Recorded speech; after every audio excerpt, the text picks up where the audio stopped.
जय दुर्गे माँ, जय अम्बे माँ। 10वां अध्याय।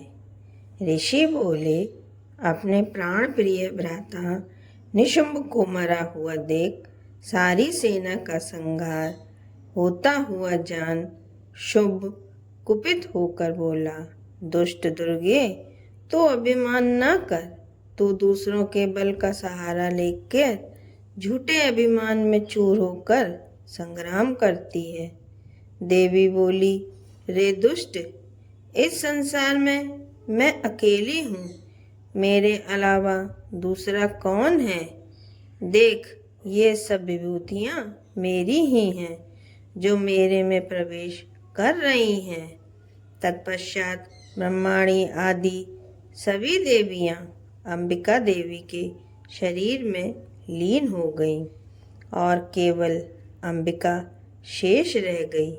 देवी बोली, मैं अपनी विभूतियाँ द्वारा अनेक रूप से इस युद्ध स्थल में उपस्थित थी।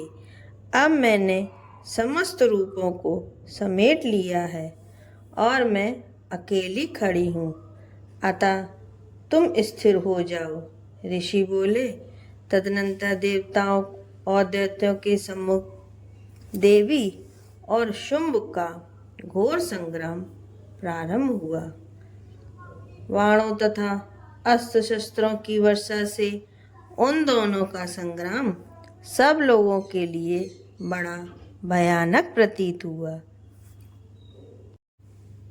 देवी के छोड़े हुए दिव्य अस्त्रों को शुंभ अपने अस्त्रों से काट देता था। इसी प्रकार शुंभ के छोड़े हुए दिव्य अस्त्रों को परमेश्वरी अपने उग्र हुंकार से काट डालती थीं। तब शुंभ ने सैकड़ों बाणों के प्रहार से देवी को ढक दिया। देवी ने क्रोध युक्त हो शुंभ के धनुष को अपने बाण से काट दिया। धनुष के कटते ही शुंभ ने हाथ में शक्ति को उठाया तो देवी ने अपने चक्र से उसके हाथ में स्थित शक्ति को काट दिया। तदनंतर शुंभ ने सैकड़ों चमकती हुई ढाल तथा तलवार से देवी के ऊपर प्रहार किया। चंडिका ने अपने क्षीण बाणों से उसकी सूर्य के सदृश चमकने वाली ढाल तलवार को काट डाला। जब शुंभ के घोड़े और सारथी मारे गए तथा धनुष टूट गया तो वह घोर मुद्गर लेकर अंबिका को मारने को दौड़ा। फिर देवी ने उस मुद्गर को भी अपने तेज बाण से काट दिया। तब इस असुर ने बड़े वेग से देवी के वक्ष स्थल में एक मुष्टि प्रहार किया तो देवी ने भी उसके वृक्ष स्थल में एक घूंसा मारा। जब घूंसा खाकर शुंभ भूमि से गिर पड़ा और तत्काल ही खड़ा हो गया। फिर उसने उछलकर देवी को पकड़ आकाश में ले जाकर चंडिका के साथ संग्राम किया। उस घोर संग्राम को देखकर समस्त सिद्ध और मुनि आश्चर्यचकित हो गए। इस प्रकार अंबिका के साथ असुर का बहुत समय तक युद्ध हुआ। फिर देवी ने उसे ऊपर को उठा कर फिराया और पृथ्वी पर पटक दिया। तदनंतर वह असुर चंडिका को बड़ी तेजी से घूंसा मारने दौड़ा। अब उसको अपनी तरफ आते देख देवी ने शूल से उसकी छाती को छेद कर उसे पृथ्वी पर गिरा दिया। वह देवी के शूल से घायल होकर मर गया। उसके पृथ्वी पर गिरने से समुद्र, द्वीप, पहाड़ तथा संपूर्ण पृथ्वी कांप गई। उस दुष्ट असुर के मरते ही सारा विश्व प्रसन्न हो गया और आकाश निर्मल हो गया। जो पहले अनिष्ट सूचक मेघ और उल्कापात होते थे वे सभी शांत हो गए। नदियाँ भी ठीक मार्ग से बहने लगी। उसके मरते ही समस्त देवगण बड़े प्रसन्न हुए और गंधर्व सुंदर गान करने लगे तथा अन्य गंधर्व बाजे बजाने लगे और अप्सराएं नृत्य करने लगी। निर्मल वायु बहने लगी तथा सूर्य की प्रभा उत्तम हो गई। यज्ञादिकों को की अग्नियों को शांत हो गई, वह प्रज्वलित हो गई तथा संपूर्ण दिशाओं के भयंकर शब्द शांत हो गए। 10वां अध्याय समाप्त। 11वां अध्याय। ऋषि बोले, देवी के द्वारा महादैत्यपति शुंभ के मर जाने पर इंद्र आदि समस्त देवताओं ने अग्नि को आगे करके अभिष्ट के प्राप्त होने के कारण कात्यायनी देवी की स्तुति करने लगे। उनके मुख कमल खिल गए थे। देवता बोले, हे शरणागत के दुखों को दूर करने वाली देवी, संपूर्ण संसार की माता प्रसन्न हो। हे विश्वेश्वरी प्रसन्न हो और जगत की रक्षा करो। हे देवी, चराचर जगत की तुम ही ईश्वरी कही जाती हो। इस विश्व का एकमात्र आधार तुम ही हो, क्योंकि तुम पृथ्वी रूप स्थित हो। देवी, आपका पराक्रम अतुलनीय है। आप जल रूप होकर संपूर्ण जगत को तृप्त करती हो। हे देवी, आप अत्यंत बल युक्त विष्णु की शक्ति हो तथा विश्व की उत्पन्ना सर्वोपरि माया हो। इस संपूर्ण विश्व को आपने मोह में डाल रखा है। आपके प्रसन्न होने से मुक्ति की प्राप्ति होती है। हे देवी, समस्त विद्याएं आप ही की मूर्ति हैं। संसार की समस्त स्त्रियां आपकी ही मूर्ति हैं। हे अम्बे, एक तुमसे ही यह समस्त संसार व्याप्त है। तुम्हारी स्तुति किस भांति की जा सकती है? तुम तो स्तुति करने योग्य पदार्थों में परे हो। हे देवी, आप सभी में विद्वान हो, स्वर्ग और मोक्ष की दाता हो। आपकी स्तुति किन शब्दों में की जा सकती है? बुद्धि रूप से समस्त जीवों में स्थित हो। हे नारायणी देवी, तुम स्वर्ग और मोक्ष की देने वाली हो। तुमको नमस्कार है। हे नारायणी, कला कष्टादि के रूप में क्रमश परिणाम की ओर जाने वाली तथा संसार का उपसंहार करने से समस्त आपको नमस्कार है। हे समस्त मंगलों की देने वाली, हे शिवे, हे सर्वाद सृष्टि को देने वाली, हे शरण गाता वत्सला, हे त्रिनेत्री, हे गौरी, हे नारायणी, आपको नमस्कार है। हे सृष्टि का पालन और संहार शक्ति स्वरूप सनातनी, हे गुणाश्री, हे नारायणी, आपको नमस्कार है। हे शरणागत दीन दुखियों के दुख को हरण करने वाली तथा सबकी रक्षा करने वाली नारायणी, आपके लिए नमस्कार है। हे हंस युक्त विमान में बैठने वाली, हे ब्रह्माणी स्वरूप धारण करने वाली, हे कुशाओं के जल का प्रोक्षण करने वाली नारायणी, आपको नमस्कार है। हे महेश्वरी रूप से त्रिशूल, चंद्रमा और सर्प को धारण करने वाली तथा महावृषभ पर बैठने वाली नारायणी देवी, आपको नमस्कार है।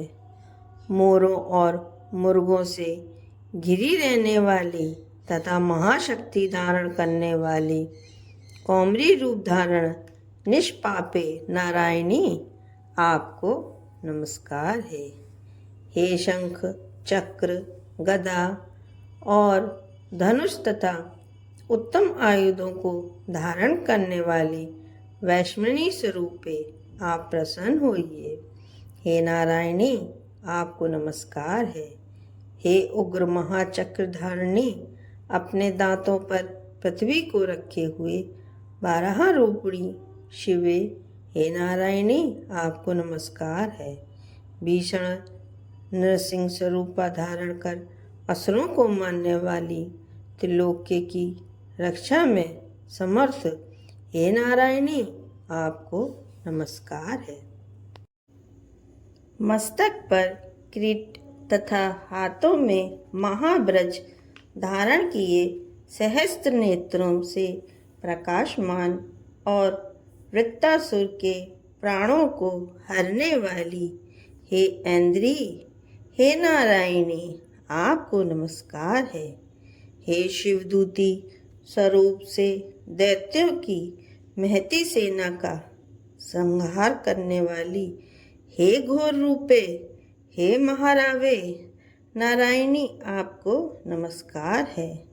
दाणों के कारण विकराल मुख वाली, मुंडमाला से सुशोभित मुंड असुर को मारने वाली, हे चामुंडे, हे नारायणी, आपको नमस्कार है।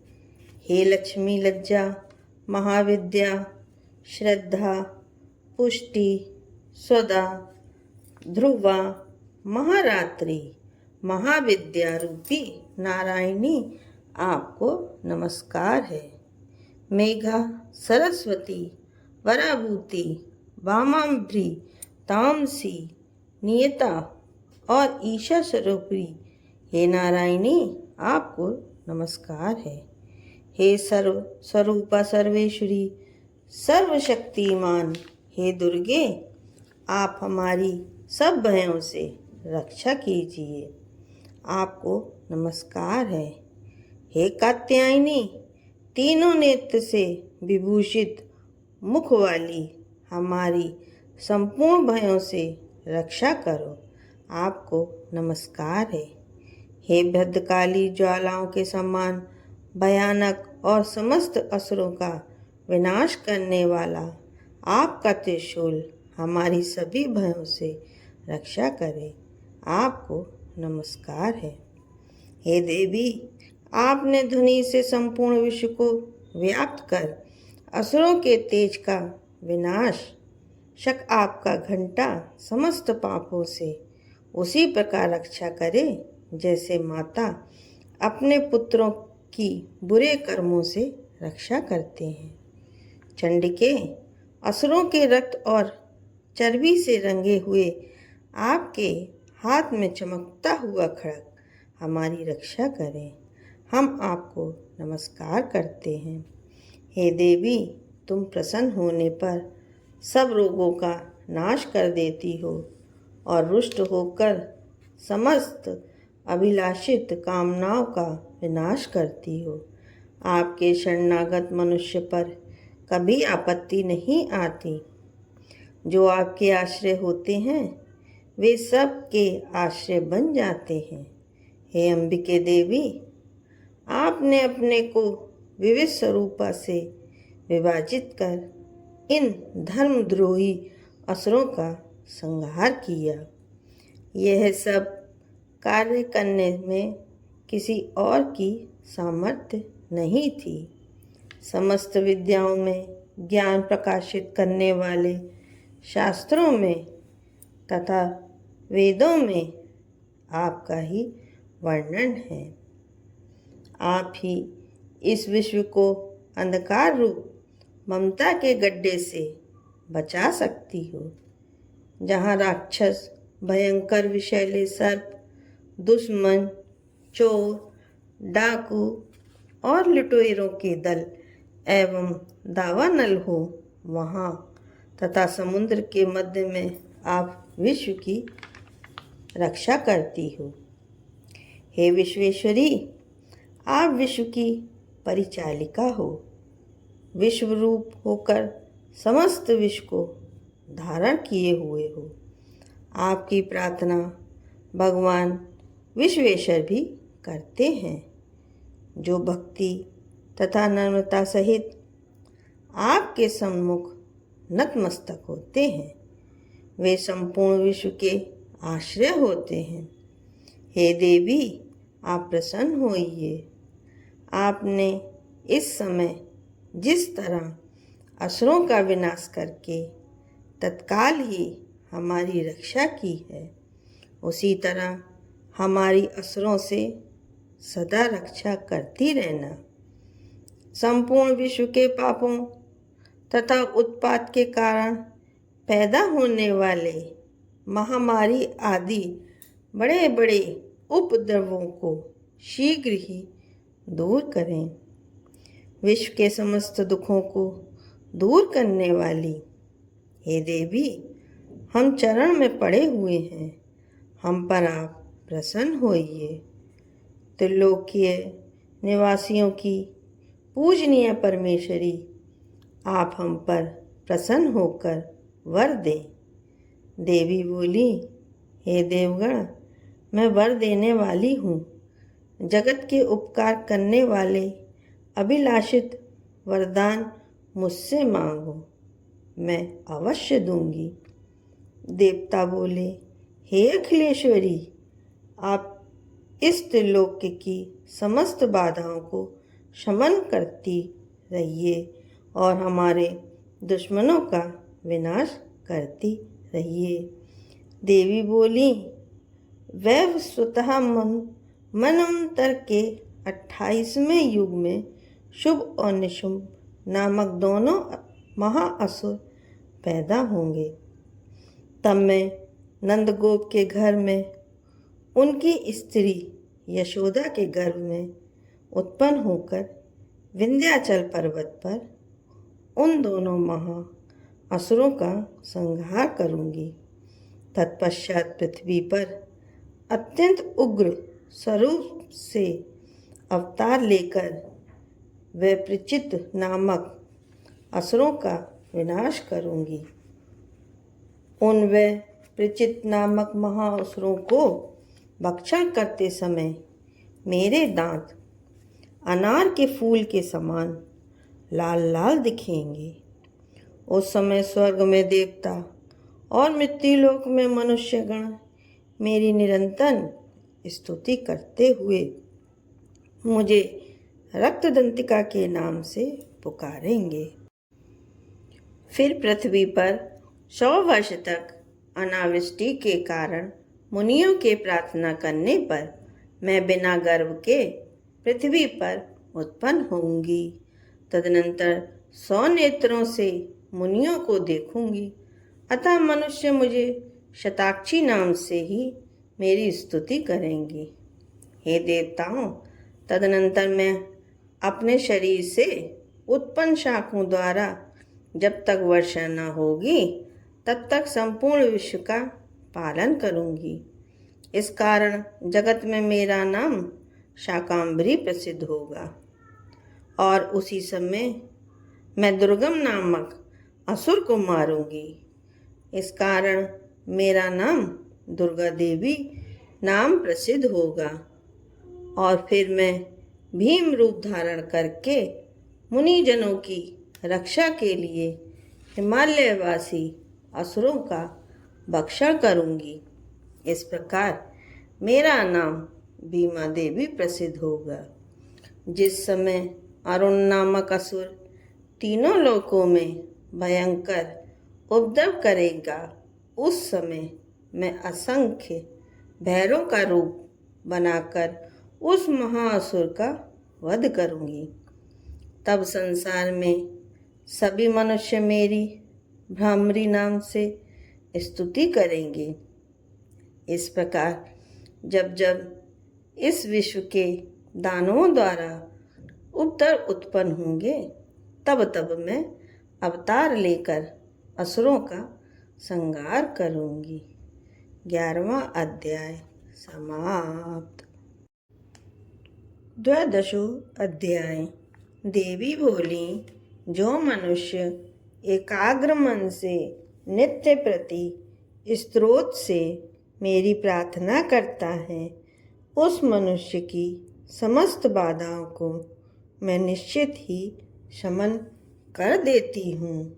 जो मधुकैटभ का विनाश, महिषासुर का घात और शुम्भ निशंभु के वध का कीर्तन करेंगे तथा अष्टमी, चतुर्दशी तथा दोनों पक्ष की नवमी को एकाग्र मन से मेरे महात्म को भक्ति सहित श्रवण करेंगे, उनके समस्त पाप तथा पाप जनित आपत्तियां भी दूर हो जाएंगी। उनके घर में दरिद्रता ना होगी और ना उनके स्वजनों का वियोग ही होगा। ऐसे मनुष्य को शत्रु, चोर, राजा, शस्त्र, अग्नि और जल आदि से भय नहीं होगा। इस कारण एकाग्र मन से मेरे इस महात्म का भक्ति सहित पाठ करना और श्रवण करना चाहिए। मेरा यह महात्म महामारी से उत्पन्न समस्त उपद्रव तथा तीनों प्रकार के उत्पादों को शांत करने वाला है। जिस स्थान पर भली भांति नित्य प्रति मेरे महात्म का पाठ किया जाता है, उस स्थान को मैं कदापि नहीं छोड़ती। मैं वहाँ सदैव निवास करती हूँ। बलिदान, पूजा, हवन तथा अन्य महोत्सव आदि में मेरा यह महात्म पाठ करना और श्रवण करना चाहिए। जानकर या बिना जाने जो भी बलि, पूजा तथा हवन करेगा, उसे मैं प्रसन्नता पूर्वक ग्रहण करूंगी।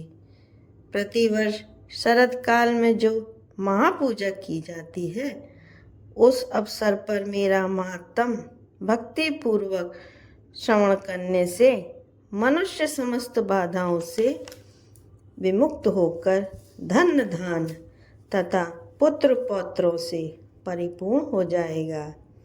इसमें तनिक भी संदेह नहीं। जो मेरे इस माध्यम तथा शुभ उत्पत्तियों और पराक्रम को श्रवण करते हैं, वे युद्ध में निर्भय हो जाते हैं। इस माध्यम के सुनने वाले के शत्रु नष्ट हो जाते हैं, उनका कल्याण होता है और उनका कुल कुटुंब आनंदित रहता है। शांति कर्मों से स्वप्न देखने पर ग्रह जनित भयंकर पीड़ा में होने वाले समस्त कष्ट शांत हो जाते हैं।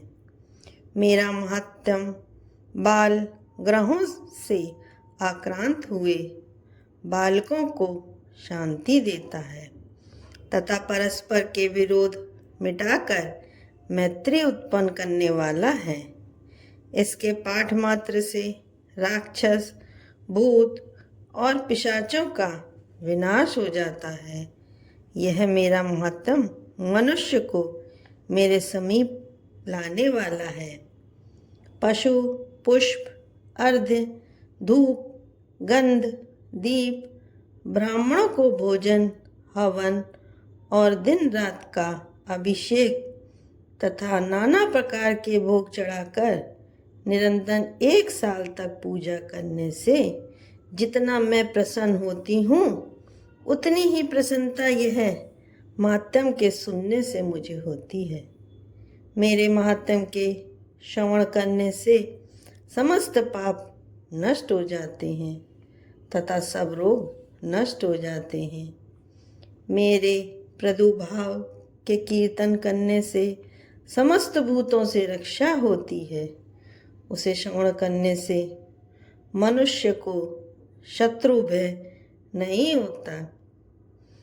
आपके द्वारा जो मेरी स्तुति की गई और जो ब्रह्म ऋषियों ने स्तुति की है तथा ब्रह्मा जी ने जो स्तुतियाँ की हैं, इनके पाठ करने से बुद्धि श्रेष्ठ हो जाती है। वन में, सूने मार्ग में अथवा दावाग्नि से घिर जाने पर, निर्जन स्थान में लुटेरों से घिर जाने पर, दुश्मनों से पकड़े जाने पर, वन में सिंह, व्याघ्र तथा जंगली हाथियों के पीछा करने पर, क्रुद्ध नृपति के आदेश से बंद के लिए गिरफ्तार किए जाने पर, अथवा सागर में नौका पर बैठने के बाद वायु के वेग से नौका के डगमगाने पर और युद्ध में तरुण शस्त्रों की वर्षा के समय सर्व प्रकार की आपत्ति तथा अनेक प्रकार की यंत्रगणाओं से दुखी होने पर जो मनुष्य मेरे इस चरित्र का स्मरण करता है वह समस्त संकटों से मुक्त हो जाता है। वह मेरे प्रभाव से सिंह आदि हिंसक जंतु, लुटेरे तथा शत्रु उससे दूर रहते हैं। ऋषि बोले, इस प्रकार इतनी कथा कहकर प्रचंड विक्रमा भगवती चंडिका देवी समस्त देवताओं के देखते ही देखते वहीं अंतर्ध्यान हो गई और सभी देवता निर्भय होकर पूर्ववत अपने अपने अधिकारों का पालन करने लगे तथा शत्रुओं के नष्ट हो जाने पर अपने अपने यज्ञ भाग का उपभोग करने लगे। युद्ध स्थल में देवी के द्वारा असुरों तथा शुंभ निशुंभ के मारे जाने से शेष सभी राक्षस पाताल लोक में चले गए। हे राजन, भगवती अंबिका देवी इस भक्ति नित्य होती हुई भी अनेक बार जन्म लेकर जगत की रक्षा करती हैं, वहीं विश्व को मोहित करती हैं और वही ही जन्म लेती हैं तथा वे ही प्रार्थना करने पर संतुष्ट हो विज्ञान एवं स्मृति प्रदान करती हैं। हे राजन, जब प्रलय काल में महाकाली से यह समस्त ब्रह्मांड व्याप्त हो जाता है तब वह देवी महाकाल रूपी महामारी और उत्पत्ति काल में सृष्टि के रूप में प्रकट होती हैं और पालन के समय वह सनातनी देवी प्राणियों की रक्षा करती हैं। वही देवी अभियुद्ध के समय लक्ष्मी रूप हो मनुष्य के अनेक प्रकार के ऐश्वर्य की बुद्धि करती हैं और आपत्ति काल में लक्ष्मी का नाश करती हैं। पुष्प, धूप, गंध आदि से पूजा करने तथा स्तुति करने पर वह देवी धन, पुत्र और धर्म में शुभमति तथा उत्तम गति प्रदान करती हैं। 12वां अध्याय समाप्त। 13वां अध्याय। ऋषि बोले, हे राजन, भगवती का ये श्रेष्ठ महत्तम मैंने तुम्हें सुना दिया। इस संसार को धारण करने वाली भगवती का ऐसा प्रभाव है। भगवती विष्णु की माया तुमको और समाधि वैश्य को तथा अन्य विवेकी पुरुषों को भी मोहित करती है। सभी उससे मोहित रहते हैं तथा मोह जावेंगे। इसी कारण हे राजन, आप उस परमेश्वरी की शरण में हो जाइए और वहीं भगवती आराधना करने से मनुष्य को भोग, स्वर्ग, मोक्ष आदि देती हैं। मार्कंडेय ऋषि बोले, कौशिकी जी, इस प्रकार ऋषि की बात सुनकर सूरत राजा ने उत्तम व्रतधारी महाभाग मेघा ऋषि को प्रणाम किया तथा ममता और राज्य आदि के हरण से दुखी होकर तत्काल ही वह राजा तप करने चला गया। वह वैश्य भी नदी के समीप जाकर भगवती के दर्शनार्थ देवी के सूक्त का जप करने लगा और फिर राजा तथा वैश्य दोनों नदी के समीप मृत्तिका में से देवी की मूर्ति बनाकर प्रतिदिन पुष्प, धूप और हवन तर्पण आदि से देवी की पूजा करने लगे। उन्होंने कुछ काल तक तो नियमित आहार और फिर निराहार तथा तन में और सम्मोहित मन होकर पूजा करने लगे। उन दोनों ने अपने शरीर से रक्त निकालकर बलि दी। इस प्रकार 3 वर्ष तक के संयम युक्त आराधना करने से संसार को धारण करने वाली चंडिका प्रसन्न हो प्रकट होकर कहने लगी। देवी बोली, हे राजन और हे वैश्य, तुम दोनों मुझसे जो वरदान चाहो सो मांगो, मैं तुम पर प्रसन्न हूँ। जो चाहोगे वह दूंगी। मार्कंडेय ऋषि बोले, तदनंतर राजा बोला कि मुझे अगले जन्म में अखंड राज मिले और इस जन्म में भी अपने बल से शत्रुओं के बल को नष्ट करके अपना राज्य प्राप्त करूं। वैश्य ने विरक्त हो यह मेरा और मैं का मोह और संकार नाश करने वाला ज्ञान मांगा। देवी बोली, हे राजन, अल्पकाल में ही तुम अपने राज्य को प्राप्त करोगे। अपने शत्रुओं का नाश करके तुम अखंड राज्य सुख भोगोगे और मरने के बाद भगवान सूर्य से जन्म प्राप्त कर विश्व में सर्वणी मनु के नाम से प्रसिद्ध होवोगे। हे वैश्यवर, तुमने मुझसे जो वरदान मांगा तुम्हारे लिए वही देती हूँ। तुम्हें मोक्ष देना वाला ज्ञान प्राप्त होगा। मार्कंडेय ऋषि बोले, इस तरह राजा और वैश्य को इच्छा अनुसार वरदान देकर तथा भक्ति युक्त अपनी स्तुति सुनकर देवी तत्काल ही अंतर्ध्यान हो गई। इस प्रकार क्षत्रियों से श्रेष्ठ राजा सूरत देवी से इच्छित वर प्राप्त कर सूर्य देव से जन्म ले सावरणी नामक मनुष्य होंगे। 13वां अध्याय समाप्त। जय अम्बे माँ, जय दुर्गे माँ।